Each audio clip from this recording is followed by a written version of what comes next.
UDF-നകത്ത് പ്രത്യേകിച്ച് കോൺഗ്രസിനകത്ത് ഒരു പുതിയ വിവാദം മെല്ലെ മെല്ലെ ഉയർന്നു വരികയാണ്. ഉയർത്തിക്കൊണ്ടുവരുന്നത് കോൺഗ്രസ് പ്രവർത്തകർ തന്നെയാണ്. CPM പ്രവർത്തകരോ LDF പ്രവർത്തകരോ ഒന്നുമല്ല, കോൺഗ്രസ് പ്രവർത്തകർ തന്നെയാണ്. അതും UDF സർക്കാരിൻ്റെ സത്യപ്രതിജ്ഞ ചടങ്ങിനെ കുറിച്ച്. സത്യപ്രതിജ്ഞാ ചടങ്ങിൽ നിരവധി പേർ പങ്കെടുത്തിരുന്നു.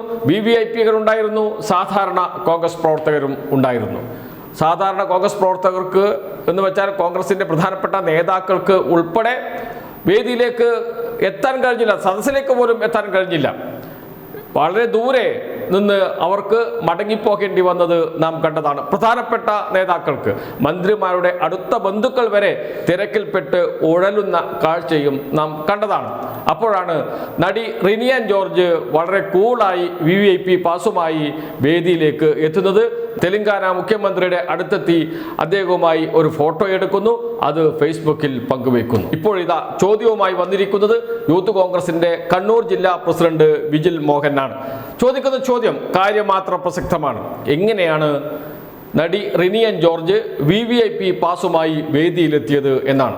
നിരവധി കോൺഗ്രസ് പ്രവർത്തകർ, നേതാക്കൾ വേദിയിലേക്ക് എത്താൻ കഴിയാതെ, സദസ്സിൽ പോലും എത്താൻ കഴിയാതെ ഇരിക്കുന്ന ഘട്ടത്തിൽ VVIP പാസുമായി എങ്ങനെ നടി റിനി ആൻ ജോർജ് വേദിയിലെത്തി എന്ന ചോദ്യമാണ് ഉയർത്തുന്നത്. ദീർഘമായ ഒരു ഫേസ്ബുക്ക് പോസ്റ്റാണ്. അതിൽ പറയുന്നത് ഇങ്ങനെയാണ്. യൂത്ത് കോൺഗ്രസിന്റെ കണ്ണൂർ ജില്ലാ പ്രസിഡന്റാണ് വിജിൽ മോഹനൻ. അദ്ദേഹം പറയുന്നു, പ്രിയപ്പെട്ട കോൺഗ്രസ് നേതാക്കളെ, ഇന്നലെ സത്യപ്രതിജ്ഞാ ചടങ്ങായിരുന്നു. കഴിഞ്ഞ 10 വർഷക്കാലമായി നമ്മളും നമ്മുടെ സഹപ്രവർത്തകരും കേരളത്തിന്റെ വിവിധ ഭാഗങ്ങളിലായി നടത്തിയ ഒരുപാട് സമരങ്ങളുടെയും ചെറുത്തുനിൽപ്പുകളുടെയും ഫലമായുള്ള സന്തോഷ നിമിഷമായിരുന്നു അത്. നമ്മുടെ എത്ര സഹപ്രവർത്തകരാണ് ക്രൂരമായി മർദ്ദിക്കപ്പെട്ട് തെരുവിൽ കിടന്നത്, എത്ര സഹപ്രവർത്തകരാണ് ദിവസങ്ങളോളം ജയിലിൽ കിടന്നത്. അതിൽ മഹിളാ പ്രവർത്തകരും ഉണ്ടായിരുന്നു. അവർ ഉൾപ്പെടെ ഇന്നലെ തലസ്ഥാന നഗരിയിലേക്ക് ഒഴുകിയെത്തി. പന്തലിൽ 25,000 പേരെ ഉൾക്കൊള്ളാൻ മാത്രം ശേഷിയുള്ളതായിരുന്നെങ്കിലും 2.5 ലക്ഷം ആളുകളാണ് ഇന്നലെ തിരുവനന്തപുരത്തേക്ക് എത്തിയത്. അവിടെ വന്ന എല്ലാവർക്കും അറിയാമായിരുന്നു അകത്ത് കയറാൻ സാധിക്കില്ലെന്ന്. കയറാൻ കഴിയാതെ ഒരുപാട് സഹപ്രവർത്തകർ പുറത്തു നിന്നു. നമുക്കാർക്കും പരാതിയില്ല, കാരണം നമുക്ക് അവിടെ ഒന്ന് എത്തിയാൽ മതി. നമ്മുടെ മനസ്സിൽ കണ്ടോളാം ശ്രീ VD സതീശൻ കേരളത്തിൻ്റെ മുഖ്യമന്ത്രിയായി സത്യപ്രതിജ്ഞ ചെയ്യുന്നത്. അത്രയധികം നമ്മൾ കാണാൻ കാത്തിരുന്ന കാഴ്ചയായിരുന്നു അത്. നമ്മുടെ പല സഹപ്രവർത്തകർക്കും ഒന്നാം പന്തൽ ഇരിപ്പിടത്തിലേക്ക് പോലും എത്താനോ സ്റ്റേഡിയത്തിലേക്ക് പ്രവേശിക്കാനോ കഴിയാതിരുന്നപ്പോൾ എങ്ങനെയാണ് VIP പാസ് നേടി റിനി ആൻ ജോർജിനെ പോലെ ഈ പാർട്ടിക്കെതിരെ സംസാരിക്കുകയും പാർട്ടിക്ക് ഇത്രമാത്രം പേരുദോഷമുണ്ടാക്കുകയും ചെയ്ത ഒരാൾ അകത്ത് കയറിക്കൂടിയത്? കേരളത്തിൽ അങ്ങോളം ഇങ്ങോളം സംഘടനാ പ്രവർത്തനങ്ങളിലും പ്രചാരണ പ്രവർത്തനങ്ങളിലും നടന്ന ജ്യോതി വിജയകുമാറിനെ പോലെയുള്ള ആളെ പോലും പോലീസ് തടയുന്നത് നമ്മൾ കണ്ടു. എന്നാൽ റിനി ആൻ ജോർജിനെ ആരും തടഞ്ഞില്ല. അവർ വേദിയിൽ വരെ എത്തി. അതീവ സുരക്ഷയുള്ള തെലങ്കാന മുഖ്യമന്ത്രിയോടൊപ്പം ഫോട്ടോ എടുത്തു. വിജയിച്ചു വന്ന UDF-ന്റെ MLA-മാരിൽ പലർക്ക് പോലും ഇന്നലെ ആ വേദിയിൽ എത്താൻ കഴിഞ്ഞിരുന്നില്ല. ഇത് മുഖ്യമന്ത്രിയോ ഏതെങ്കിലും മന്ത്രിമാരോ അറിഞ്ഞ് ചെയ്തതാണെന്ന് ഞാൻ കരുതുന്നില്ല. എങ്കിലും ഓഫീസിൽ ഒരു പണിയുമില്ലാതെ ഇരിക്കുന്ന ആരെങ്കിലും ഒപ്പിച്ച പാസ്സായിരിക്കണം അത്. ആ ആളിനോടും ആ ആളുകൾക്ക് മുകളിലുള്ള എല്ലാ പ്രിയപ്പെട്ട നേതാക്കളോടുമാണ് എനിക്ക് പറയാനുള്ളത്. ഇത്തരം അവതാരങ്ങളെ സൂക്ഷിക്കണം.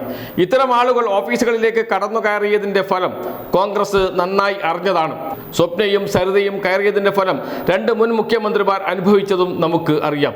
നീതിമാനായ ഉമ്മൻചാണ്ടിയെ വേട്ടയാടിയത് നമ്മൾ മറന്നിട്ടില്ല. ഇത്തരം അവതാരങ്ങൾ അധികാരമുള്ളപ്പോഴെല്ലാം വരും. ഇവളാണ് പറവൂരിൽ ശ്രീ VD സതീശനെതിരെ സംഘടിപ്പിച്ച സ്ത്രീകളുടെ യോഗത്തിൽ ശൈലജ ടീച്ചർ മുഖ്യാതിഥിയായ ചടങ്ങിൽ ഷൈൻ ടീച്ചറോടൊപ്പം പങ്കെടുത്തത്. അന്ന് അവൾ കോൺഗ്രസ് വിരുദ്ധ വേദിയിലായിരുന്നു. കോൺഗ്രസിനെ കളിയാക്കിയതും ഇടതുപക്ഷത്തോടൊപ്പം നിൽക്കുന്നതും നമ്മൾ കണ്ടതാണ്.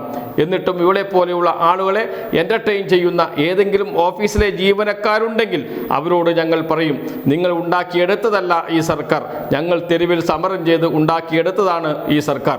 ആ സർക്കാരിനെ തകർക്കാനുള്ള ഇത്തരം അവതാരങ്ങളുടെ ഒരു ശ്രമത്തെയും ഞങ്ങൾ അനുവദിക്കില്ല, അംഗീകരിക്കില്ല എന്ന്. ഇതാണ് വളരെ രൂക്ഷമായ ഭാഷയിലാണ് വിജിൽ മോഹൻ എഴുതിയിരിക്കുന്നത്. അദ്ദേഹം പറയുന്ന കാര്യം കോൺഗ്രസ് പ്രവർത്തകർക്ക് അട്ടിക്കൊണ്ട, തെരുവിൽ കിടന്ന, ജയിലിൽ കിടന്ന യൂത്ത് കോൺഗ്രസിൻ്റെയും പ്രവർത്തകർക്ക് പോലും വേദിയുടെ അടുത്തുപോലെത്താൻ കഴിഞ്ഞില്ല, സ്റ്റേഡിയത്തിൽ കയറാൻ കഴിഞ്ഞില്ല. അങ്ങനെ ഇരിക്കെ കോൺഗ്രസിനെ കളിയാക്കുകയും വിമർശിക്കുകയും ഒക്കെ ചെയ്യുന്ന റിനി ആൻ ജോർജിനെ പോലെയുള്ളവർ എങ്ങനെ VVIP പാസുമായി വേദിയിൽ വരെ എത്തി എന്ന്. അപ്പോഴും വിജിൽ മോഹനൻ വിരൽ ചൂണ്ടുന്നില്ല VD സതീശന് നേരെ. ഓഫീസിലെ ഏതോ സ്റ്റാഫ് ഒരാൾ പണിയില്ലാത്ത ആരോ ചെയ്ത പണിയാണ് ഇത് എന്നാണ്. VVIP പാസ്സൊന്നും പ്രധാനപ്പെട്ട വ്യക്തി അറിയാതെ നൽകാൻ കഴിയില്ല എന്നത് അറിയാത്ത ആളായിരിക്കില്ല വിജിൽ മോഹനൻ. പക്ഷേ VD സതീശനെ തൽക്കാലം കുറ്റപ്പെടുത്തേണ്ടതില്ല എന്നതുകൊണ്ടാണ് ഓഫീസിൻ്റെ തലയിൽ ചാരി ഇത്തരം ഒരു പോസ്റ്റ് ഇട്ടിരിക്കുന്നത് വിജിൽ മോഹനൻ. എന്തായാലും ചോദ്യം പ്രസക്തമാണ്. എങ്ങനെ എത്തി റിനി ആൻഡ് ജോർജ് വേദിയിൽ? ആരാണ് പാസ് നൽകിയത്? അക്കാര്യം കോൺഗ്രസ് നേതാക്കൾ വിശദീകരിക്കണം. പ്രത്യേകിച്ച് VD സതീശന്റെ ഓഫീസ് വിശദീകരിക്കണം. ഇതാണ് ആവശ്യം. കോൺഗ്രസ് നേതാവിൻ്റെ ആവശ്യമാണ്. യൂത്ത് കോൺഗ്രസിന്റെ കണ്ണൂർ ജില്ലാ പ്രസിഡന്റിന്റെ ആവശ്യമാണ്. എങ്ങനെ പ്രതികരിക്കും കോൺഗ്രസ് നേതാക്കൾ ഇതിനോട്?